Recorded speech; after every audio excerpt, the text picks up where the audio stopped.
Mr. President, ako po si SPO1 Alan Franco. Hindi na po ako magtatanong sa inyo pero meron lang po kayo ibabahagi na napakagandang proyekto ng DepEd. Nakatanggap po kami ng maraming sulat galing sa mga estudyante.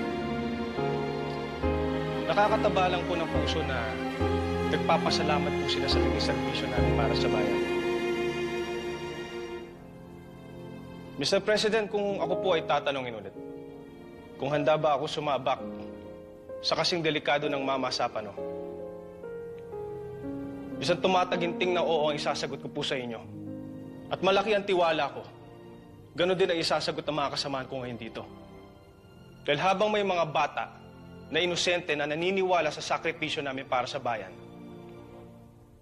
handa po akong ialay ang aking buhay para lang mapaglingkuran ng mahal kong Pilipinas. Maraming salamat po, Mr. President. Yun lang.